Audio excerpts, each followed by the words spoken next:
So a good day for the Garcias at the Santiago Bernabeu as Real Madrid then closed the gap back on Barcelona, of course, won yesterday to 4 points. We welcome in our own Garcia. It's always a good day to be Luis Garcia. Luis, 5-1. Maybe the second half, that scoreline papers over some of the cracks. But let's focus first, shall we, on Gonzalo Garcia. That is schoolboy dream stuff, isn't it? Yeah, exactly. As a kid from the academy and a fan of Real Madrid, if you have the opportunity to play at the Bernabeu, starting replacement of Kylian Mbappe, probably one of the best players in the world.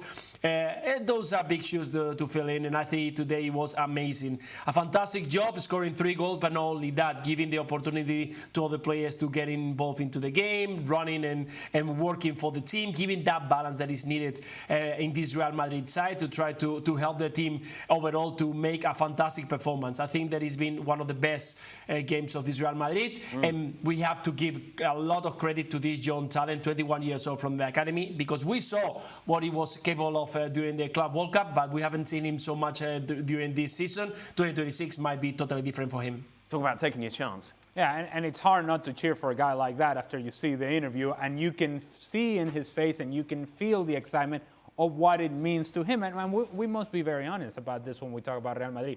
We don't see enough of this from Real Madrid. Players actually coming through. They seem to buy talent, they seem to outsource talent, but not actually develop and nurture talent in the manner in which we have seen here from Gonzalo Garcia.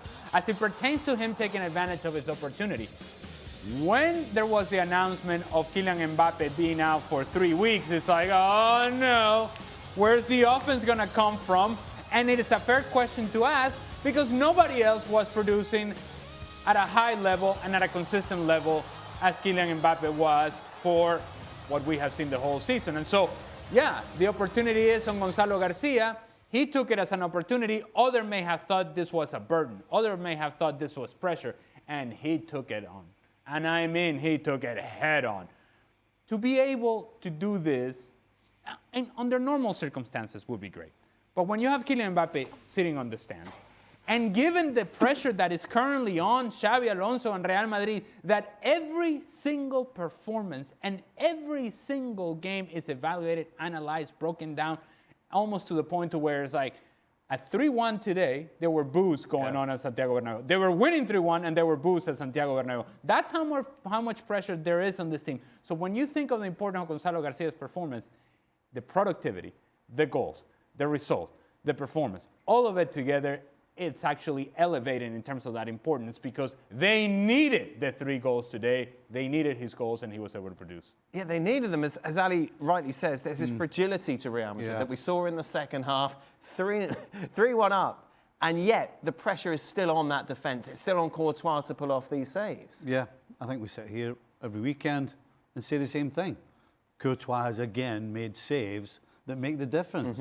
And it seems a silly thing to say when you look at the scoreline of 5, but there was a period when that first goal went in, that they were 3-1 up. All of a sudden, the composure disappeared. You know, and every single time that happens, the back 4 gets it. But let's be honest, there are, 6 other players in front of that back 4 that for some reason can't do anything to help the back 4. And then when the back 4's asked to appear, they can't do it either. So that's probably why Courtois is one of the best goalkeepers in the world, because an average goalkeeper playing for Real Madrid right now, they would be a long, long way behind Barcelona. How much does this take the pressure off Xabi Alonso, considering the week that he's got ahead, of course, Luis? Atletico Madrid on Thursday, who weren't very good today, and they 1-1 draw against Real Sociedad. And then, in theory, Barcelona at the weekend in the Super Cup final. Yeah, I understand that after the previous week when there were a lot of rumors of Xabi Alonso staying or not, depending on what the game it was against Sevilla, I think right now the rumors are gone far away. I think that they understand and the supporters understand that Xabi Alonso is going to stay at least until the end of the season and waiting for to see if he managed to get a trophy. But definitely starting the 2026 with a good result, bringing a young talent, not remembering that Kylian Mbappe is not involved involved, that is not going to be involved in the coming games, and much more with a trophy in front of them. I think the pressure is moving on to whatever it is in the next coming months. Definitely a good start for Xabi Alonso. It's trying to hoping of having a good games against Atletico Madrid in the midweek. Today, the Atletico Madrid, what we saw is not what we have. Is not different of what we haven't seen from Atletico Madrid in 2025. So we can expect Real Madrid a challenge for that trophy. But definitely, Xabi Alonso must be secure and confident of that now he can manage Real Madrid. Now he can work on what he's been doing in the past couple of months and try to be more consistent. Today, we have a good Real Madrid, but not consistent enough to what we can expect of this quality squad. Xabi Alonso was comfortable enough today to make a big decision. The team was falling apart. At 3-1, they were losing control of the game. And to Stevie's point, you're not getting help defensively from Rodrigo nor Vinny. Mm-hmm. And he knows that taking Vinny off the field is going to become news, because it's always the case. And he did not hesitate.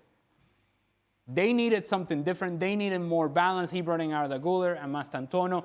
Rodrigo, come off the field. And yeah, Vinny, come off the field as well. And it helped the team. Now, if these things don't work, then again, pressure goes back on Xabi Alonso. But today, he was secure enough and confident enough to say, this is what the team needs right now. And it paid off.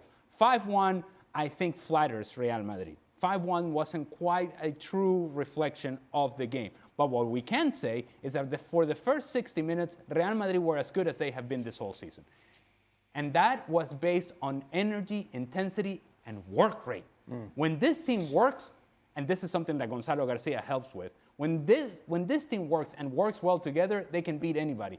But their drop-off is so significant as well that that's when they become vulnerable against any team. Luis, which was the best goal of his hat-trick? Oh, it's difficult. Huh? I think the three of them are quite good because of the movement and the ability to put the ball in the back of the net. This one, because of the movement, going in the blind spot of the defender at the back, is quite good. Also the composure, but I think this one is something different. The awareness, the distance, understanding what is happening with the ball, giving the opportunity to the ball to go down and hit that fantastic volley far away from the keeper.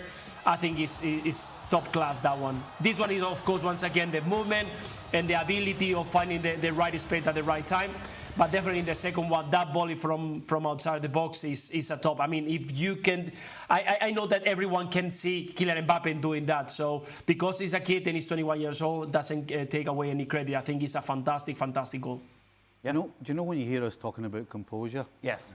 That's what's so great about that goal. He's 21. The second goal, you mean? Yeah. He's 21. He's getting an opportunity, but he has the composure because he's waiting for that ball to come down. And you've no idea what's going through his head. His computer is running at 1,000 miles an hour. And all he wants is, please come down, please fall. Can you come a little quicker? But he doesn't panic. He lets it drop and takes his time and gets himself composed. Yeah. And it's a perfect strike. That's the greatest thing about that. As a center forward, can I make a case for his third goal because of the movement to free himself up? How he sets up the defender, Nathan. He takes him inside, outside, and then back to the inside. By the time he goes back to the near post, Nathan is lost. No idea what it is. He doesn't. But that takes movement away from the ball. Right. And that takes actually instinct as well, in that you're setting up your next move with your initial, okay, I'm going to go this way. He thinks I'm going that way. I'm going to come back this way. And by that time, the defender is gone. And on top of it, then you have to finish it in the manner in which he did with a back heel. So I'll make the case for the third goal just in the movement alone. Perfect hat-trick, of course. Left foot, right foot header. Stevie, your hat-trick against Newcastle, was that? It wasn't the perfect hat-trick, unfortunately. Ah, useless. Sorry to disappoint.